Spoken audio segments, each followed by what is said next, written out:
was nothing at first to catch the eye, just two smartly dressed businesswomen at the packed, and rather grand Delaunay restaurant in London's Covent Garden, the sort of place where jobs are proffered and deals are struck. Discretion, it would seem, was key, not least when the women started leaning in across the starched white tablecloths, and whispering in high excitement. And amid the noisy buzz of lunchtime conversation, only those skilled in lip reading could have guessed at the cause of their girlish animation.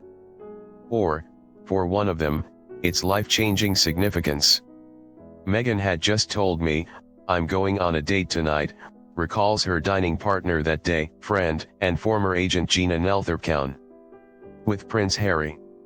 I looked at how stunning she was and I just thought, there's no way he's going to be able to resist her." She was right, which is not surprising because Gina was the colleague, companion, and confidant of the woman, who will shortly become the newest and most glamorous member of the royal family. In 2 years working together, Gina and Meghan Markle traveled the world for corporate and charity events, enjoying the best restaurants, taking selfies, and exchanging intimate anecdotes. Today, just weeks before the May 19th wedding, at St. George's Chapel at Windsor Castle, Gina pays tribute to 36-year-old Meghan, who she describes as unique in her determination to succeed.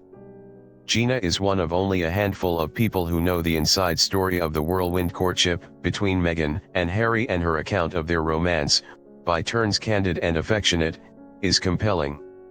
What emerges is an image of a woman of intelligence and ambition, someone who has survived a broken home and the notorious vagaries of Hollywood, to have a fairytale romance with one of the most eligible men on the planet, the prince who, as Gina reveals, she calls Has.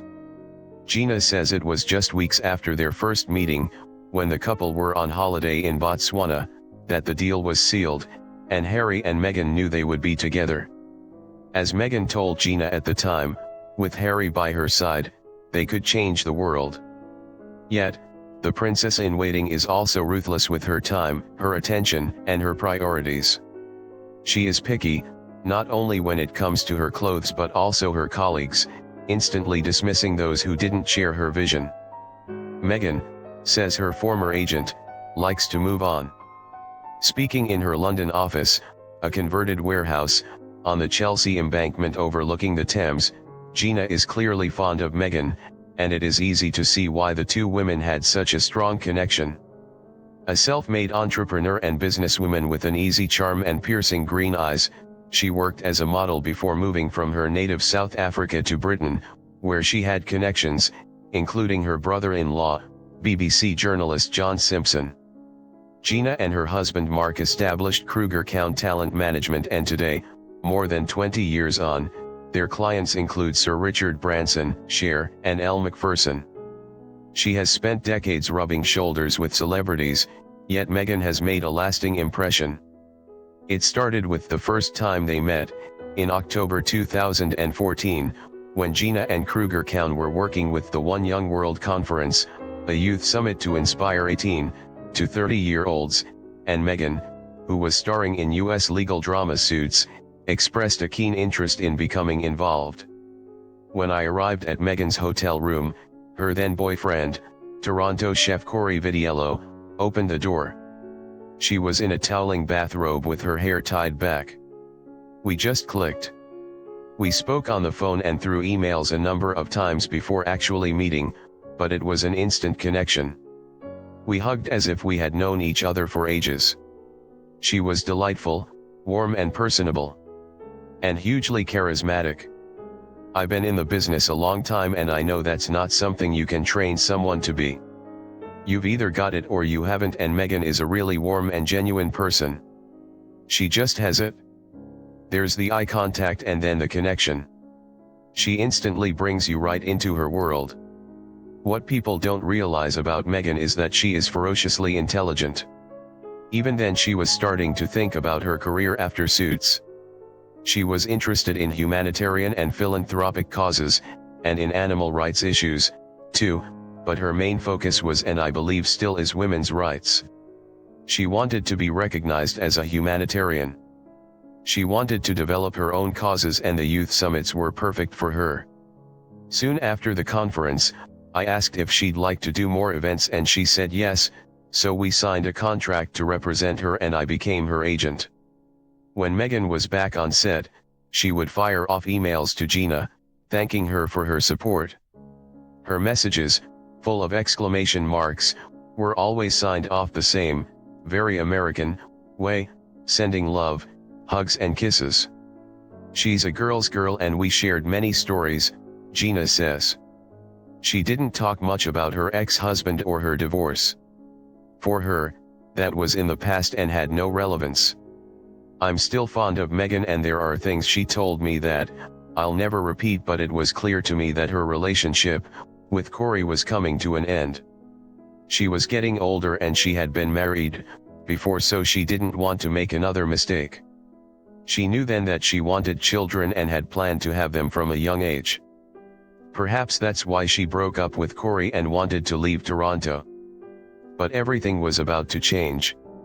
As Meghan said in her BBC engagement interview in November, she met Harry on a blind date in June 2016, suggesting she had no idea who she would be meeting. And it was true that Meghan had never actually met the prince.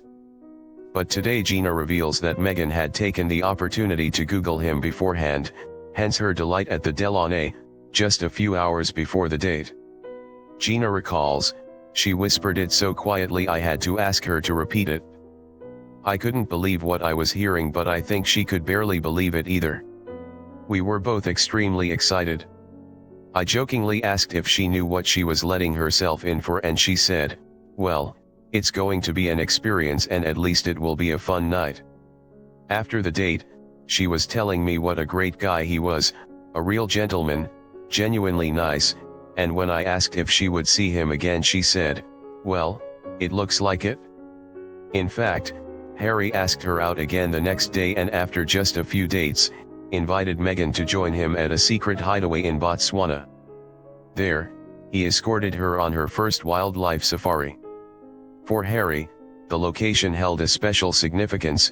Prince Charles took him and his brother William to Africa shortly after the death of Princess Diana. On their return, Meghan told Gina how they had stayed in a tent with spectacular views, and had bonded over a shared love of wildlife and conservation. "I'm sure that the Botswana trip is what clinched the deal," says Gina. "I knew that would do it for them. Africa has that effect." When they were back, she showed me the most wonderful photographs of the two of them on her phone. They were so clearly already in love. She told me it was serious and they had started discussing the future. She said they'd said to each other, "We're going to change the world." I knew then there was no other way than for them to get married. I was certain it was going to happen. All this time I kept their relationship secret as she had asked me. They wanted that space and time to themselves before it became public knowledge. It was hard to keep the secret, but I would never have betrayed her. I've been running my business side by side with my husband for 20 years, and we've been married for 30, but I didn't even tell him. Within just a few months, it was clear that Harry was going to propose. One day we were having lunch on the Strand in London and it was obvious it was getting very serious with Harry. I repeated my previous warning to her, asking if she knew what she was letting herself in for. I said, "This is serious. This is the end of your normal life, the end of your privacy, everything." But she just held up her hand and said, "Stop. I don't want to hear any negativity. This is a happy time for us." She is so focused on what she wants and she wasn't going to listen to anything that would cast a shadow, so I just said, "Okay. I'm happy for you, Meghan." If Meghan was worried about anything, Gina says, it was whether she was spending enough time with Harry.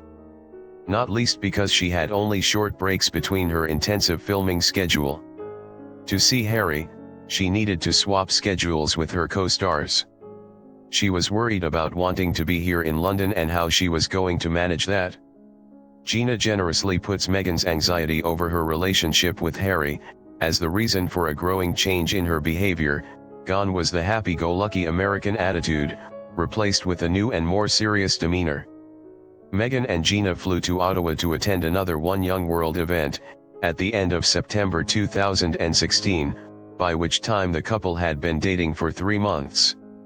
There was a big change in her then, says Gina, choosing her words carefully. She did give me a bit of a difficult time. At the event, when Meghan was asked by a young reporter for a few words, she snapped, "Talk to my agent." The journalist was taken aback and I was a little shocked because she had never done that before. She was always warm and accommodating to everyone previously, which I think is her real nature.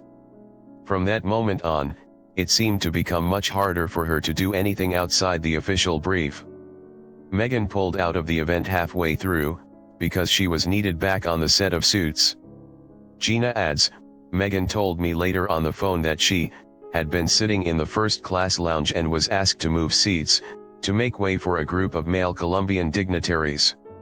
She was clearly upset and she told me that she got up gracefully, picked up her bag and moved away, but I suspect she was seriously irritated.